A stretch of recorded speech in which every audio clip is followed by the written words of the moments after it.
Good day and welcome to my friends and family, and welcome to Jim's 5 a.m. club.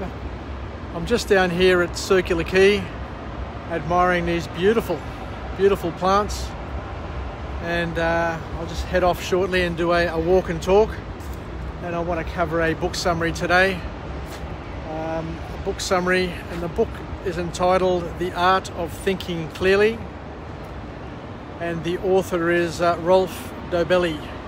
The Art of Thinking Clearly by Rolf Dobell. Anyway, let's just head off and have a bit of a chat and see where it takes us. Anyway, wow, what a beautiful day. It's amazing. This morning when I was down here for the earlier 5 a.m. clubs, it was overcast. It was overcast, and it looked like it was going to be a miserable day. Yesterday was windy and cold, but today is an absolute cracker. How wonderful is this? This is the first summer day that we've had. The first three days were overcast and iffy, but today Sydney is at its magnificent best. So what do we talk about now? Let's talk about this book. And the first point that the author makes is that we all have challenges with thinking clearly, and the author calls it cognitive error, and it's a failure to think clearly. So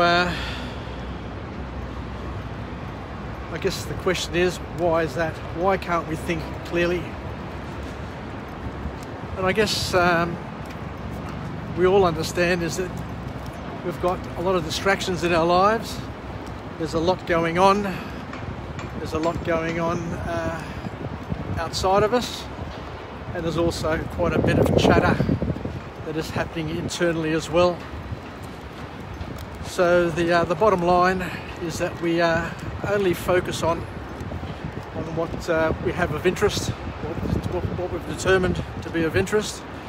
So saying that, we only see what we're focusing on. So just like this video camera here, I'll only see what I'm focusing on. So if I move it to the left, I can focus on that beautiful little structure. And if I swing it to the right, we've got the Opera House. So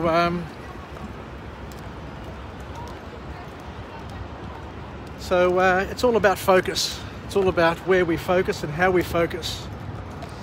And the author makes a really important, awesome point, where he says that if we think too much, you cut off your mind from feelings. And he said that thinking needs to incorporate both the left and right hand side of your brain. But if you spend far too much thinking and thinking too deeply, then you cut yourself off from feelings. The other thing that the author talks about is that in life we're worried about things, our fears, which also impact how we see things and the clarity in which we see them. And the key objective for all of us is to be able to put things into perspective. And for the first time I've heard an author talk about it like this. He said that you need to be able to understand the difference between risk and uncertainty. And this is brilliant. This is absolutely brilliant, because it brings clarity to a lot of things in our lives. He said that risk means that the probabilities of something happening are fairly well known, whereas uncertainty means that the probabilities are unknown. So there's a difference between risk and uncertainty. And he goes on to talk about the importance of being able to deal with the things and understand the things and work out solutions for things where you know that there is a probability of figuring it out or determining an outcome. But by the same token, we also need to understand that there are things... How you going? There are things out there which we are unable to determine and work out. And he says something here which I absolutely love, and it's called the introspection illusion, which means that if something happens in our lives which doesn't match the picture that we have in our heads about that particular thing, then what do most people do? And he says that the reason why many of us don't grow and develop is that when something happens in our life, many of us will either think that the comment that somebody said was because they were ignorant, or because they're an idiot, or because they want to be mean. And by having that sort of attitude, you know, you're shutting yourself off from learning opportunities and opportunities to grow, develop, and better your life. So he goes on then to talk about something which really knocked me about, and something which is extremely powerful. And he said that we make complex decisions using feelings rather than thoughts, because by using thoughts to deal with complex decisions, you're limiting yourself, because the mere fact that something is complex suggests that it has aspects that far outweigh our abilities to consciously be able to deal with it.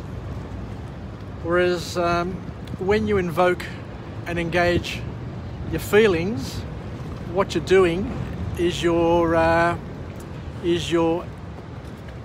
engaging your subconscious to help with the problem solving.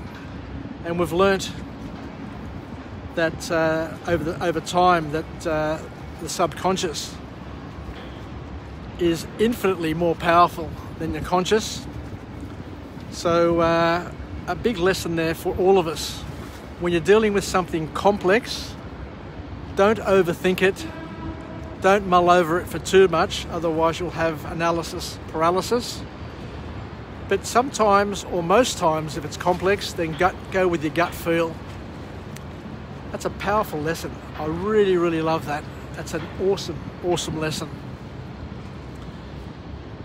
And the author then talks about the importance of lowering your expectations for things that you can't control, and freeing yourself up from the anguish and anxiety of things that you can't control. There are a lot of people out there who are control freaks, who try and control things which are uncontrollable. It's like rounding up bloody cats sometimes when you're trying to control people who have differing interests and different levels of self-control. Whereas you need to increase, this is a powerful point, you need to increase your expectations for yourself and for your loved ones, for the things that you're closer to and able to influence in a stronger way than things which are out of your control. But I guess my spin on it is that you should increase the expectations for yourself, because yourself is probably the only thing you can control to a certain point. And the next point is an awesome one as well, and it's called effort justification, where the author says that that if we put in a lot of effort to getting something done or to achieving something, we tend to overvalue the result. And the reason for that is that through our overinvestment, or through our investment, we overvalue certain things. So that'll also help us with our clarity of thinking, that if somebody's spending a lot of time doing something, then they're going to be putting a lot more value into the result than what we are, who are on the outer. So that'll help us understand other people a little bit easier. The other problem that we have is a thing called information bias, where people think that if they've got more information, they're going to make better decisions and achieve better results. But that's rarely the case, because the more information you get, there comes a point where more information will lead you to analysis paralysis and won't improve the outcome one iota. So don't go and don't worry about having far too much information or too much information in order to make a decision. Just use what you've got, use your critical thinking, use your feeling, and then just go with it and chop and change depending on whether or not you're getting closer or further from your result. The other thing the author talks about, which is awesome once again, is that verbal expression is the mirror of the mind. You're only going to have clear thinking, or you're only going to have clear thoughts, which will lead to clear statements. If you're thinking, if what you got going on inside your head isn't clear, then you're not going to make sense, offer clear leadership, or be clear to others or yourself, unless it's clear in your mind. So spend some time developing clarity of mind. The other thing he talks about here is that if you've got nothing to say, you're better off saying nothing, because by saying things, you get invested in it. And if you say something silly, or if you accept something silly from somebody, then the more you hear it, the more you talk about it, then the more you're going to believe it. And before you know it, you'll be indulging in conspiracy theories and all the other rubbish that is doing the rounds on social media. Next point is that willpower is like a battery. It runs out and needs to be recharged. I remember reading another book the other day which said that if you're basing decisions or self-control based on your willpower, then you're going to fail 50% of the time. So willpower is something which can help you, but as we said, it runs out. And if you're not exercising it all the time, if you're not making promise to yourself and sticking to those promises, then you're going to be causing your willpower to lose its potency and become impotent, and not even Viagra will help it. The next point is that framing is very, very important. It's not what you say, but how you say it. They talk about the halo effect, where sometimes people just focus on one aspect of a person's character, or one aspect of a building, or one aspect of a picture. And because that one aspect is so dazzling, it influences how they see the whole picture. You know, over the years we've worked with people, and you just wonder, what is it about it that makes them a golden boy or a golden girl? The Greeks have got a saying, to echi Chriso. But what it is that there is something about them, just one thing about them, which is so dazzling, so dazzlingly beautiful. I got it out. I finally got it out. That it influences how you see the whole picture. It's called the halo effect. The other thing that the author talks about, which I find very, very powerful as well, is that we're really good at understanding linear growth, because over the history of mankind, growth has been linear, incremental growth. But he says where we have a problem and what causes cloudiness in our thinking is that we don't understand nor appreciate exponential growth.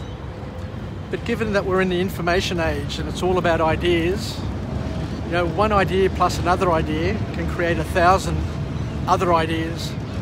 So you've got exponential growth to take into consideration, which is hard, extremely hard to conceptualize and to understand the first, second, and third level consequences of any decisions that you have to make, because it has so many ramifications.